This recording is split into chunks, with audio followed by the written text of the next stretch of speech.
training isn't purely about going harder, faster and for longer. In order to improve, you need to train smart. Now, whether you're being coached, you're following a program online or you're training yourself, mistakes can start to creep in that could be jeopardizing your rate of progression. Now, some mistakes are obvious, some we're not even aware that we are doing. So we're going to be covering the more common mistakes and then help you to avoid them.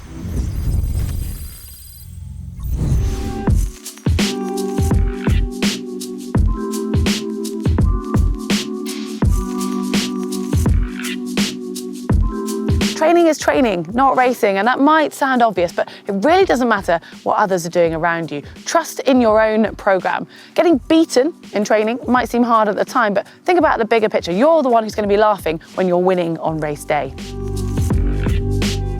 Timing your pre-training fueling is a skill. Too full and you're likely to get a stitch and have to stop or back off the pace. And then the other end of the spectrum, trying to train when you're too hungry can be equally detrimental to your session, even leading to a stitch of a different type.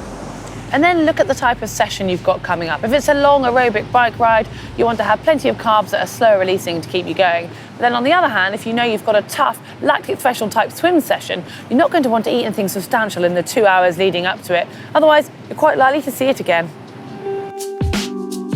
Once you add up the warm-up, warm-down, setting up kit, chatting to training partners, a session undoubtedly takes longer in real life than when written down on paper. So make sure you allow enough time, because the last thing you want to have to do is curtail your warm-down, or even worse still, your main set due to a lack of time. And then also think about the order of your day and the effect, say, a heavy gym session would have on a key run that you might have later. You maybe have a fasted bike ride, but you don't want to be doing that late in the day because that'd be too long without food. And also check the weather. If you know it's going to be really icy, then you probably don't want to do a bike ride early on. You might want to flip that to the afternoon and put your swim in the morning instead. As triathletes, we generally love to run, swim, ride our bikes, or at least one of those three. And it can be tempting to do them sometimes just for the sake of getting the hours in.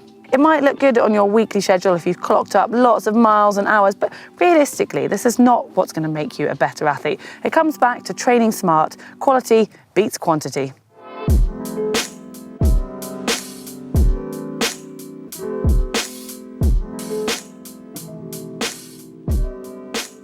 This is one I'm definitely guilty of, but once I'm out the door, I just wish I'd gone earlier, and I wish I could bottle that feeling you have after a key session and those endorphins. Getting your training done earlier in the day is best if you can, because then you can relax and you know you've done it. Being comfortable when training will allow you to focus purely on your performance. Use your easy and shorter sessions to wear in new kit. Check the forecast so you're dressed appropriately. There's nothing worse than getting too hot running and having to carry all your layers home with you. And most importantly, have a checklist if you've got to travel to your sessions, because it's pretty upsetting if you turn up to swim and you realise you've forgotten your swimsuit, or you go for a bike ride, take your bike out the car and realise you don't have your helmet. Now, I see this one happening all too often. When you've missed a session, it is all too tempting to try and carry that over into the next day. But this could end up hampering key sessions in the following days with multiple poor sessions rather than one good one. And in the worst case scenario, you could end up injuring yourself from cramming too many sessions into a short period of time. The best thing to do is focus on what you can control.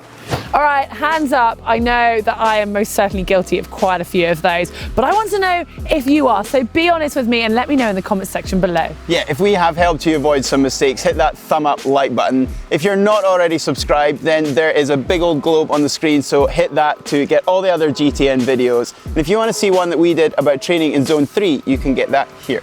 And talking of excuses and procrastination, if you do want some more excuses not to train, that video's just here.